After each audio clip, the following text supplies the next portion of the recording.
Bonjour à toutes et à tous. Voilà. Les annonces, ce n'est pas fini. Non, je voulais vous dire simplement que maintenant, il y a l'annonce de la parole de Dieu. Voilà. Et ce matin, le texte que nous allons suivre, les uns et les autres, se situe dans le psaume 61. Psaume 61. Et comme c'est un psaume très court, nous allons le lire en entier. Donc, psaume 61.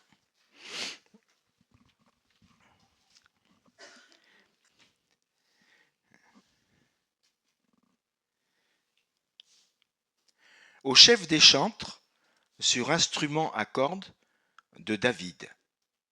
Ô Dieu, écoute mes cris, sois attentif à ma prière. Du bout de la terre, je crie à toi le cœur abattu. Conduis-moi sur le rocher que je ne puis atteindre. Car tu es pour moi un refuge, une tour forte en face de l'ennemi. Je voudrais séjourner éternellement dans ta tente, me réfugier à l'abri de tes ailes. Car toi, ô Dieu, tu exauces mes vœux. Tu me donnes l'héritage de ceux qui craignent ton nom. Ajoute des jours au jour du roi, que ces années se prolongent à jamais.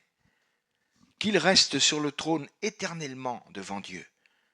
Fais que ta bonté et ta fidélité veillent sur lui, alors je chanterai sans cesse ton nom en accomplissant chaque jour mes vœux. Amen. Ce n'est pas sur la totalité du psaume que je voudrais vous annoncer la parole ce matin, mais c'est surtout sur la prière du verset 3. Du bout de la terre, je crie à toi, le cœur abattu, conduis-moi sur le rocher que je ne puis atteindre. Pour vous situer un petit peu le contexte de ce psaume, la scène se situe sans doute à Mahanaïm, c'est-à-dire de l'autre côté du Jourdain. Et David est en danger. Il se trouve en fuite devant son fils Absalom. Et comme on le comprend, il va chercher une position où il lui sera possible de repousser ses ennemis, mais il prend conscience qu'il ne peut pas y parvenir. D'où cette prière qui réclame le secours de Dieu du bout de la terre. Je crie à toi, le cœur abattu, conduis-moi sur le rocher que je ne puis atteindre. Et si j'ai choisi ce texte ce matin, c'est parce que je crois que cette prière a beaucoup de choses à nous apprendre. D'abord, c'est une chose qu'on peut constater les uns et les autres. Quand on considère cette prière, dans un premier temps, on voit qu'elle est l'expression d'un cœur honnête devant Dieu.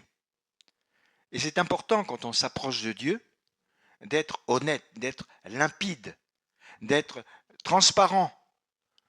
Est-ce qu'on peut déguiser quelque chose? Est-ce qu'on peut déguiser une pensée devant Dieu? Non. Mais on doit venir avec un cœur ouvert et un cœur qui accepte d'être examiné, sondé par le Dieu vivant.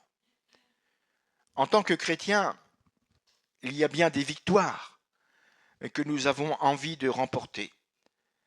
Et c'est légitime.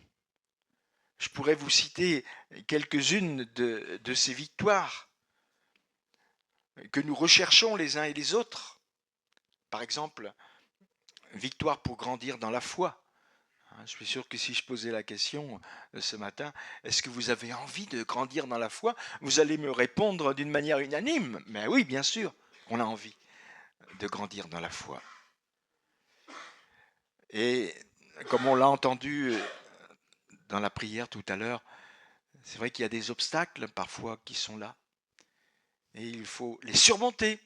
Il faut triompher de tous ces obstacles. Alors, on sent bien qu'il y a comme un rocher qui est là, et un rocher qu'on ne peut pas atteindre. Mais on est honnête devant Dieu. Seigneur, je veux sincèrement grandir dans la foi. Maintenant, je compte sur toi pour que tu enlèves ces obstacles qui sont sur mon chemin. Autre victoire qu'on peut rechercher, la victoire pour rester fidèle. Parce que dans le monde dans lequel on vit, on a vraiment besoin de cette victoire-là. Vous ne croyez pas? Parce que il y a des lois qui apparaissent que je qualifierais de scélérates. Il y a des choses difficiles qu'on voit autour de nous. Et on a besoin de dire, bah, Seigneur, je veux te rester attaché jusqu'au bout. Je veux te rester fidèle. Mais conduis-moi sur le rocher que je ne puis atteindre. Victoire pour mieux comprendre les autres. Ça aussi, c'est important. Parce qu'on peut juger les situations des autres d'après ce qu'on a vécu soi-même. Mais ce n'est pas cela qu'il faut faire.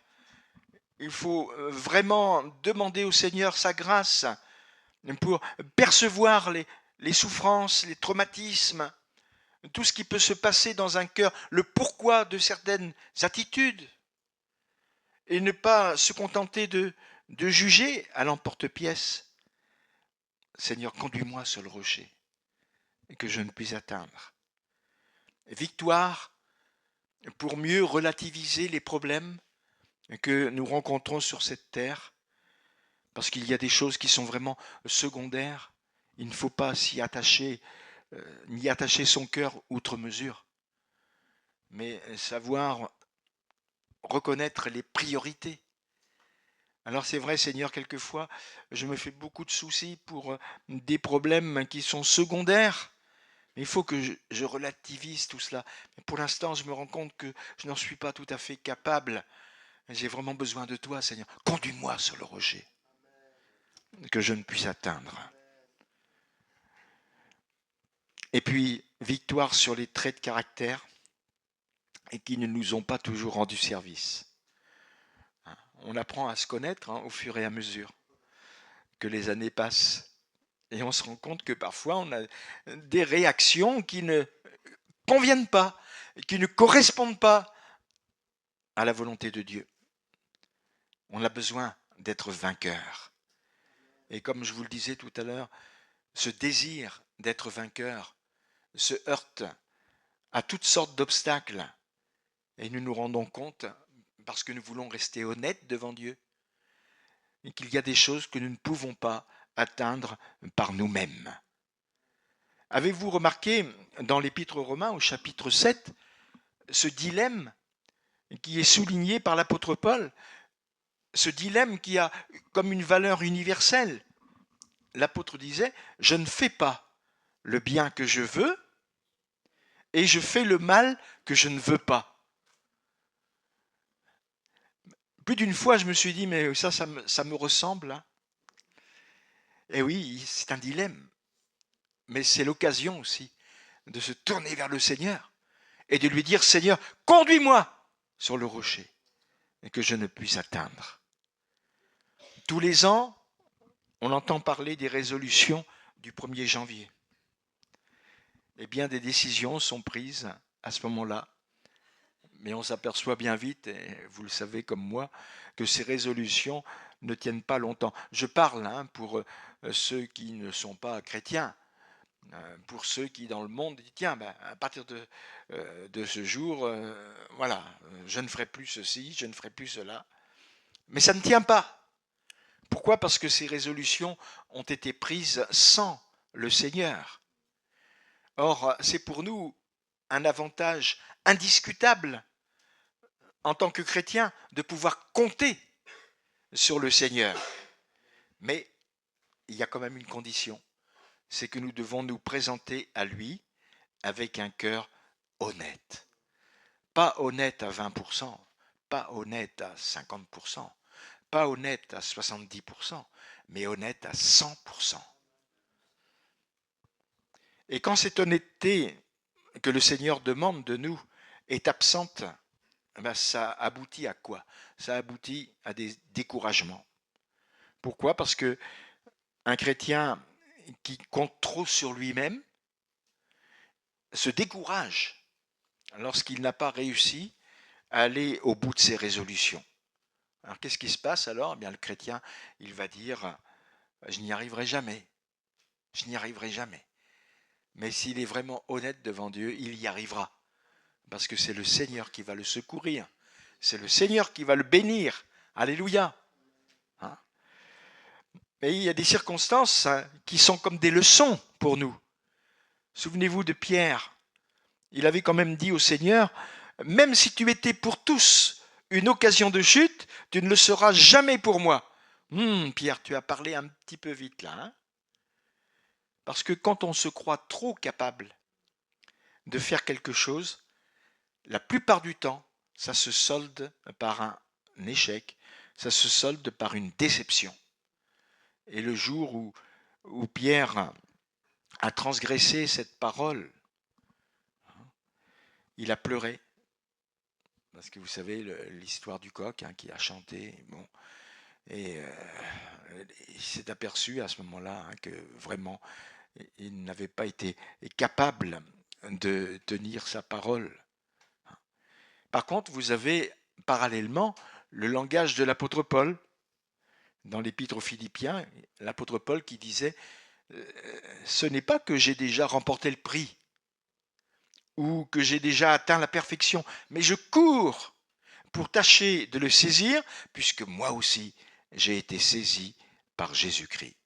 On voit là l'attitude du cœur honnête, on voit là l'apôtre sans aucune prétention, il savait très bien qu'il n'avait pas atteint la perfection, d'où sa position d'humilité, une position qu'il conserve avec une grande clairvoyance et une grande honnêteté. Il aurait pu dire, lui, pour le coup, conduis-moi sur le rocher que je ne puis atteindre. Donc ne l'oublions pas, mes frères et sœurs. Nous avons là l'expression dans cette prière d'un cœur honnête devant Dieu. Mais on va aller plus loin, si vous le permettez. Je crois qu'il y a là aussi l'expression du renoncement à soi-même. C'est quand on dit en vérité « je ne peux pas » que l'on renonce à soi-même. Et là, j'ai pensé au jeune homme riche de l'Évangile. Au moment où le Seigneur lui cite quelques-uns des commandements du Décalogue, il répond franchement, j'ai observé ces choses dès ma jeunesse. Mais Jésus n'avait pas cité tous les commandements. Mais lui, d'emblée, j'ai observé ces choses dès ma jeunesse. Sa position n'était pas bonne. Pourquoi? Parce qu'il n'a pas réalisé que ça aurait été préférable pour lui de se placer sur le terrain de la grâce. Parce qu'il ne pouvait pas atteindre le rocher tout seul. Et en se plaçant sur le terrain de la grâce, il aurait pu recevoir la riche bénédiction du Seigneur. Mais il n'a pas renoncé à lui-même. J'ai observé toutes ces choses dès ma jeunesse. Vous savez, les je, les moi, ça fait du tort. Je vais vous donner un autre exemple. Vous avez certainement remarqué l'histoire de ce riche fermier dans l'Évangile selon Luc au chapitre 12. Ce riche fermier qui raisonnait en lui-même, je n'ai pas de place pour rentrer ma récolte, alors qu'est-ce que je vais faire? Je vais abattre mes greniers, je vais en bâtir de plus grands, et là j'y amasserai toute ma récolte. J'y amasserai tous mes biens. Et quand j'aurai fait tout ça, je dirai à mon âme, c'est toujours mon. Je dirai à mon âme, tu as beaucoup de biens en réserve pour plusieurs années. Repose-toi, mange, bois et réjouis-toi. Mais la suite, vous la connaissez, mes frères et sœurs. Mais Dieu lui dit, insensé, cette nuit même, ton âme te sera redemandée, et ce que tu as préparé, pour qui sera-ce? C'était un homme qui était loin de renoncer à lui-même. En témoigne le grand nombre de jeux qu'on trouve dans ses propos. Alors que lorsqu'on renonce vraiment à soi-même, c'est le Seigneur qu'on met en avant. Et on ne met pas du tout en avant sa petite personne. On laisse de côté les jeux et les moi. Mais c'est toi, Seigneur. Conduis-moi, Seigneur, sur le rocher que je ne puis atteindre. Et c'est d'autant plus important ce que je suis en train de vous dire, qu'il y a dans ce monde à l'heure actuelle des gens qui veulent faire leur salut. Il y en a toujours eu, me direz-vous. Mais il y en a aussi en 2025, hein, des gens qui veulent faire leur salut. Et puis, je dirais même plus, certains chrétiens qui veulent faire leur sanctification. Ils veulent tout prendre en main, sans avoir besoin du Seigneur. Mais là, il y a un conflit permanent entre leur volonté propre et celle de Dieu. Parce que leur moi est là comme un obstacle. Leur moi est trop prégnant. Et la Bible nous montre que cette position-là, elle ne peut pas attirer sur nos vies la bénédiction de Dieu. Si vous voulez ce matin connaître l'antipode, l'opposé du renoncement à soi-même, ben vous allez faire un petit tour du côté de Babylone. Vous savez que j'ai remarqué ça ces derniers temps, c'est impressionnant quand même. Il est très très souvent question de Babylone dans la Bible, et pas seulement dans le livre de l'Apocalypse. Hein, mais il en est question dans bien d'autres livres de la Bible. Et Babylone, c'est devenu comme un symbole. Alors, je vous cite quelques versets et vous allez tout de suite comprendre où je veux en venir. Hein. Écoute maintenant ceci, voluptueuse, qui t'assied avec assurance et qui dit en ton cœur, moi, et rien que moi, je ne serai jamais veuve et je ne serai jamais privé d'enfant. Et voilà que le verdict de Dieu tombe. Ces deux choses t'arriveront. Subitement, au même jour, la privation d'enfants et le veuvage. Elles fondront en plein sur toi, malgré la multitude de tes sortilèges, malgré le grand nombre de tes enchantements. Tu avais confiance dans ta méchanceté, tu disais, personne ne me voit. Ta sagesse et ta science t'ont séduite. Et tu disais en ton cœur, moi et rien que moi. Le malheur viendra sur toi, sans que tu envoies l'aurore. La calamité tombera sur toi, sans que tu puisses la conjurer. Et la ruine fondra sur toi tout à coup, à l'improviste. Et en relisant tous ces textes qui concernent Babylone, celui que je viens de vous citer, mais d'autres aussi, je me suis dit, mais pourquoi la Bible insiste tant sur Babylone et sur le comportement qui l'a caractérisé dans les temps bibliques? Et j'ai compris que c'était pour nous montrer que la société, même celle d'aujourd'hui, a conservé quelque chose de l'esprit de Babylone. Vous voyez, quand on entend sur les plateaux de télévision des hommes parler, bon, bien sûr que je me garderai bien de citer des noms, hein, mais des grands de ce monde, on va dire, hein, ceux qui sont élevés, qui ont des postes élevés au sein de la société. Mais quand on les entend sur les plateaux de télévision, c'est toujours j'ai fait ceci, j'ai fait cela, moi. Vous l'avez remarqué? Ou bien je suis le seul à l'avoir remarqué? Hein, je pense que. Bon. Eh bien, ça vaudrait mieux quand même pour eux qu'ils disent au Dieu vivant et vrai, Seigneur, j'ai envie de te connaître, j'ai envie de venir à toi, j'ai envie de voir mon âme sauvée, et puis après, quand je rencontrerai des obstacles, ben, je n'aurai pas la prétention de pouvoir tout faire par moi-même, mais je viendrai à toi pour te dire, conduis-moi sur le rocher, que je ne puis atteindre. Donc voyez l'expression d'un cœur honnête devant Dieu. Bon. Et c'est important, l'expression du renoncement à soi-même, mais aussi bien sûr l'expression de la foi. Il y a dans cette prière l'expression de la foi. Et on peut faire un petit rapprochement avec un autre verset de l'Écriture qui se trouve dans le livre de Jérémie au chapitre 10, verset 23. « Je le sais, ô Éternel, la voie de l'homme n'est pas en son pouvoir. Ce n'est pas à l'homme, quand il marche, à diriger ses pas. » Ce n'est pas à l'homme, quand il marche, à diriger ses pas. Et quand on ne respecte pas ce principe, il en découle de tristes expériences.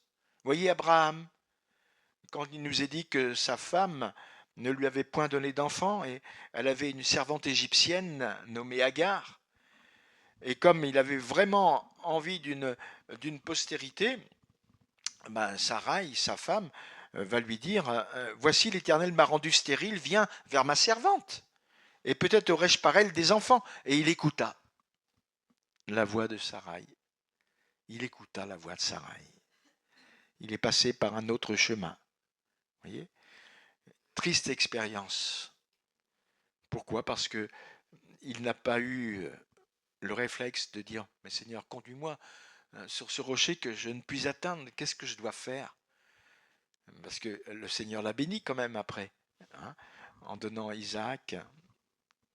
Mais dans un premier temps, on a pris un chemin de traverse. Donc l'expression de la foi. Et quand on dit au Seigneur, conduis-moi, ce n'est pas rien quand même. Hein. Généralement, quand on lui dit cela, c'est parce qu'on en ressent le besoin. Il faut être cohérent quand même. Hein. Conduis-moi, Seigneur. Et c'est une prière qu'on ne peut prononcer que par la foi. Une prière en vertu de laquelle on reconnaît que l'autorité et la puissance du Seigneur sont suffisantes. Il faut que nous nous gardions d'ajouter notre grain de sel. Mais ce que va faire le Seigneur, c'est suffisant, c'est souverain. La foi, c'est ce qui plaît à Dieu. Sans la foi, il est impossible de lui être agréable. Car il faut, vous voyez les termes, ils sont absolus. Il faut que celui qui s'approche de Dieu croit que Dieu existe et qu'il est le rémunérateur, celui qui récompense ceux qui le cherchent. Gloire à Dieu.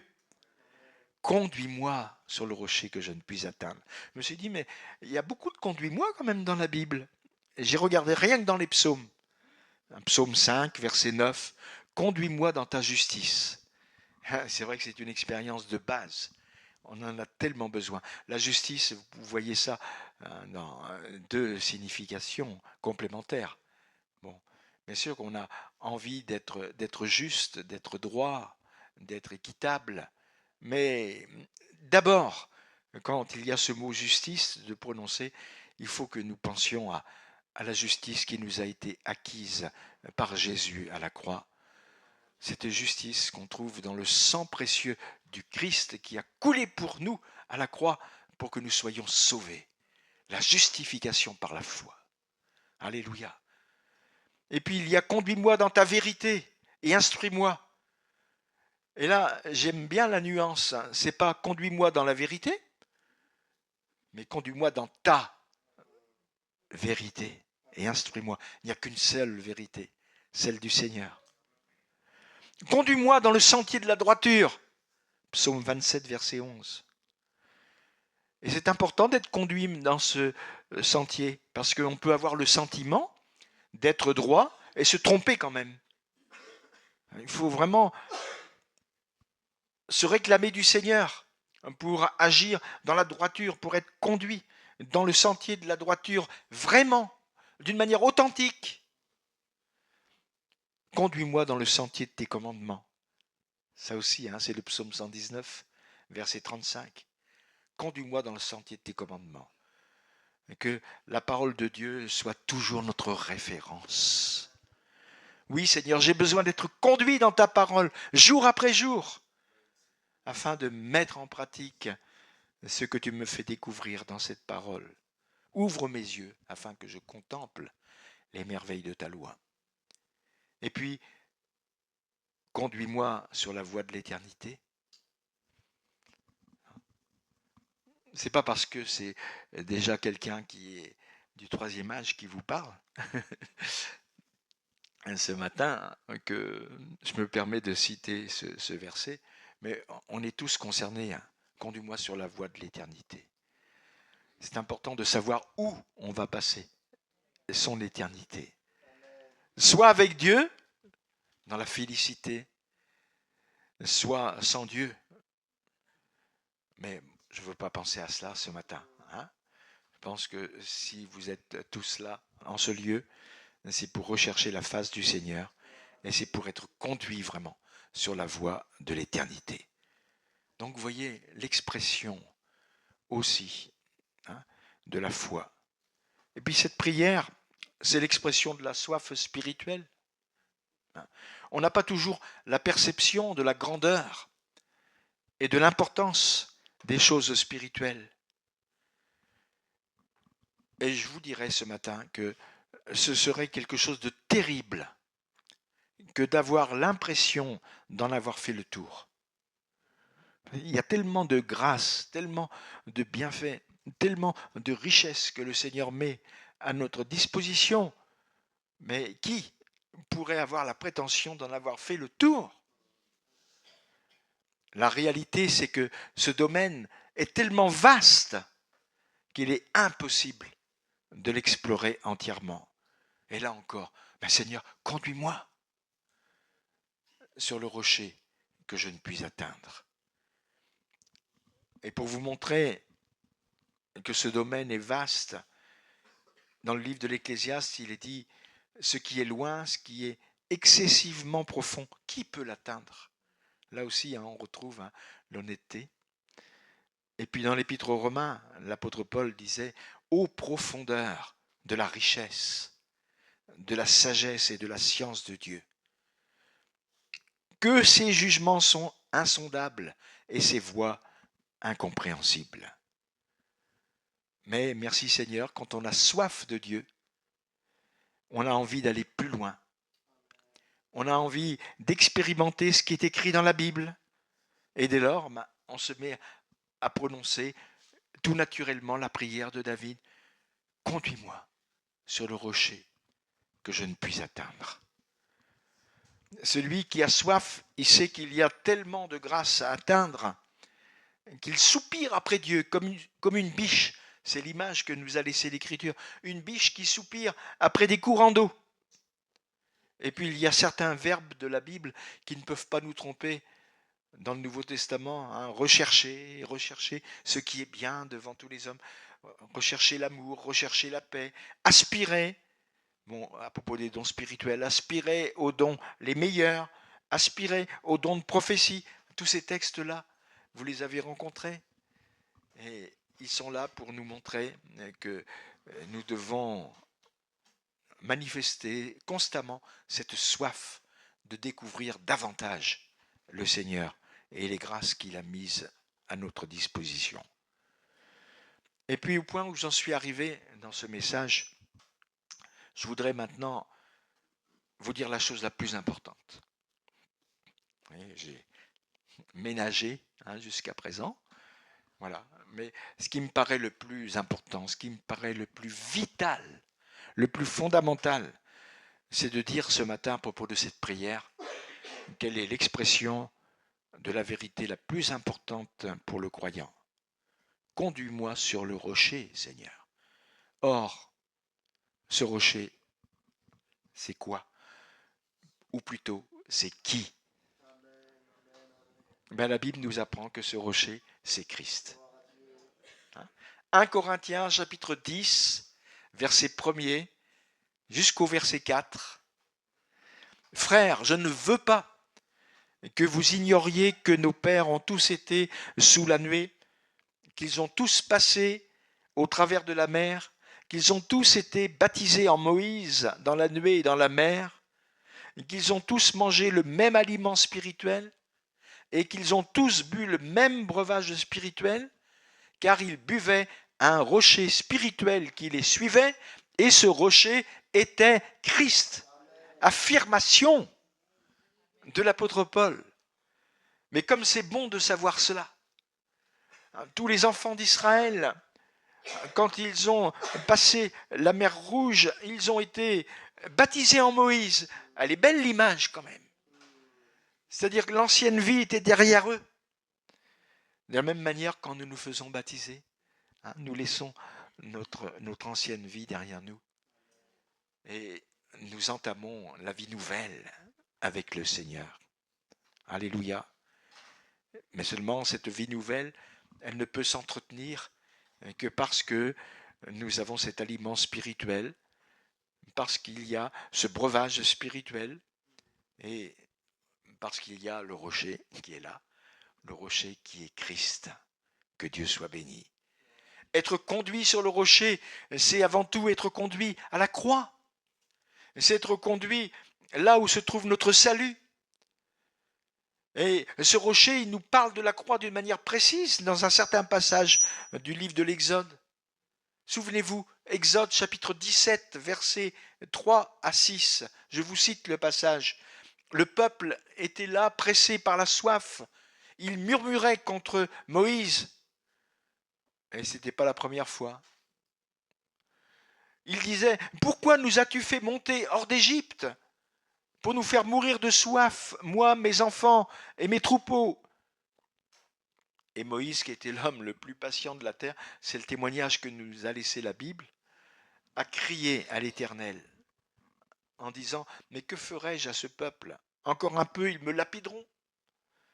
Et l'Éternel lui répond, passe devant le peuple, prends avec toi des anciens d'Israël, prends aussi dans ta main ta verge avec laquelle tu as frappé le fleuve et marche. Voici, je me tiendrai devant toi sur le rocher d'Horeb, tu frapperas le rocher, il en sortira de l'eau, et le peuple boira. Et Moïse fit ainsi aux yeux des enfants d'Israël. Le rocher a été frappé. D'ailleurs, il y a un chant qu'on n'a pas chanté depuis longtemps, mais qui nous parle de ce rocher frappé du Père. Jésus, à la croix, mourant sur cette croix, a été frappé, lui le rocher. Et c'est là que l'eau de la grâce, l'eau du pardon, l'eau spirituelle a pu couler librement. Il en sortira de l'eau et le peuple boira. Et c'est au travers des meurtrissures de Jésus à la croix qu'il y a la guérison de l'âme et la guérison aussi des corps, hein, puisque c'est dans ces meurtrissures que nous sommes guéris, dit Ésaïe, et c'est repris bien sûr dans les évangiles aussi. Alors merci Seigneur pour le rocher qui est là, qui nous suit.